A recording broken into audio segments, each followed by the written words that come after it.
Bocah ini sangat bahagia. Pengasuhnya adalah gadis yang seksi, payudara besar, kakinya panjang, pinggangnya kecil, wajahnya cukup untuk memuaskan semua fantasi pria. Hari itu sepulang dari sekolah, Carl dikepung oleh sekelompok gangster sekolah. Si gendut mendorong Carl hingga terjatuh. Di saat ini, ada teriakan dari belakang. Sosok seksi datang. Pengasuh ini sangat marah, dan dia membisik pada si gendut, membuat si gendut pun kencing celana. Wanita gila. Kemudian dia menusuk ban sepeda si gendut. Cepat pergi. Anak-anak ini sangat ketakutan. Setelah mengusir mereka, dengan senyum pengasuh ini mendekati Carl, membungkuk dan mengambil kacamata di lantai. Melihat tangan Carl yang terluka, dengan lembut dia meniupnya. Hebat. Siapa yang bisa menahan ini semua? Keduanya pulang ke rumah dengan mobil. Di perjalanan mereka canda tawa, menghadapi wanita seksi ini. Siapa yang bisa tahan? Apalagi pria muda yang baru saja belajar mencintai. Hari itu orang tua Carl pergi berlibur. Di rumah hanya tersisa Carl dan pengasuhnya. Carl tahu, akhirnya kesempatan tiba. Keduanya berenang bersama. Carl dapat memanjakan matanya untuk melihat. Kemudian mereka menari di ruang tamu, bermain bersama wanita cantik begini. Tentunya Carl sangat senang.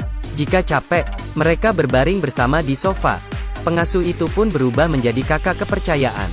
Keduanya berbicara dari puisi dan lagu hingga filosofi hidup. Pengasuh pun mengajarinya bagaimana menjadi seorang pria. Carl pun menjadi malu. Tetapi waktu berjalan cepat. Waktunya istirahat. Pengasuh melihat Carl yang enggan tidur. Dia menuangkan alkohol untuknya, agar dia pergi tidur. Tetapi Carl malah menuangnya. Karena ada rencana besar malam ini. Sudah saatnya menjadi pria. Tengah malam, Carl diam-diam keluar dari kamar, berencana masuk ke kamar pengasuh. Malah melihat pengasuhnya membawa teman-temannya datang, mainkan truth order di rumah. Kali ini pengasuhnya kalah. Dia harus berciuman dengan semua orang di sana.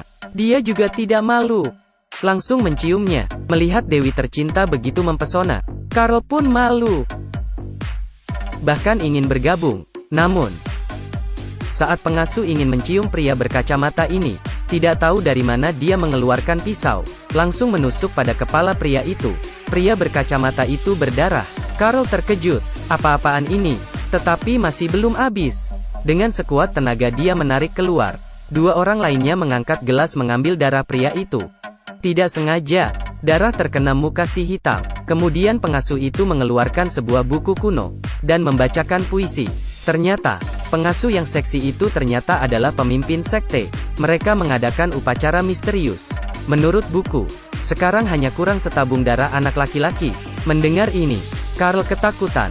Aduh, anak laki-laki itu bukannya saya. Hebat, saya menganggapmu Dewi. Kamu malah menganggapku sebagai persembahan. Sampai di sini, Carl langsung berlari menuju kamarnya. Kemudian menelepon polisi. Tiba-tiba ada suara dari bawah. Habislah. Mereka datang untuk mendapatkan darahku. Carl berpura-pura tidur. Pengasuh mengeluarkan jarum panjang, langsung menusuk ke lengan Carl. Demi hidup, Carl menahan sakit, membiarkan mereka mengambil darahnya. Setelah mereka pergi, Carl segera berdiri, melemparkan spray sebagai tali untuk melarikan diri. Tetapi setelah dia membalikan badan, pengasuh ada di belakangnya.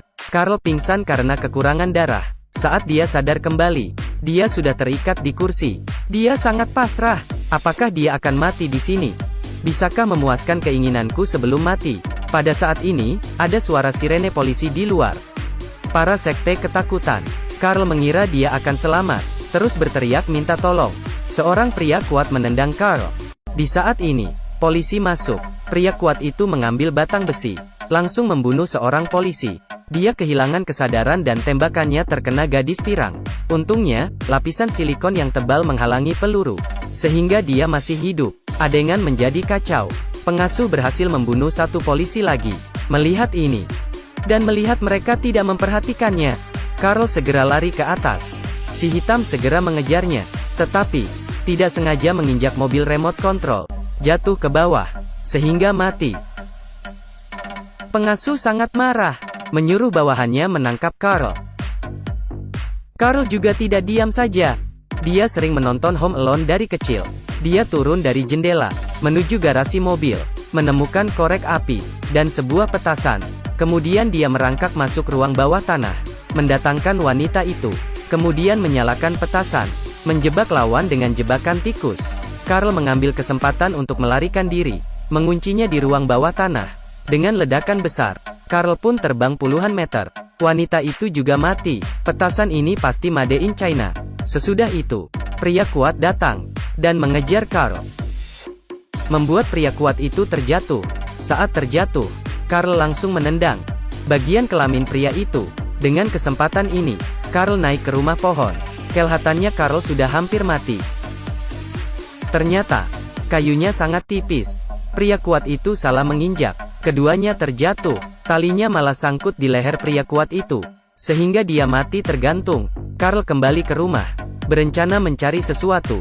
Malah ketemu gadis pirang yang tidak mati itu. Gadis pirang sangat marah, ingin melampiaskan pada Carl. Di saat krisis, sebuah tembakan, gadis pirang pun mati. Ternyata pengasuhnya menyelamatkannya. Carl bingung. Oh Tuhan. Melihat semuanya ini, akhirnya membunuh semua, dan melemparkan kesalahan pada mereka. Dan berkata akan hidup baik dengan Carl. Tetapi Carl bukan anak-anak lagi. Dia juga tidak percaya pengasuhnya lagi. Sangat pengasuh tidak memperhatikan. Carl mengambil buku sekte, dan membakarnya. Pengasuh sakit hati. Carl keluar dari rumah, berlari ke jalan, mencuri mobil tetangga, menekan gas dengan tegas dan berani, masuk ke rumahnya. Pemimpin sekte ini akhirnya terkalahkan. Pengasuh seksi dan lembut begini. Apakah kamu mau meninggalkannya untuk menentang kelemahan sendiri? Film berakhir di sini.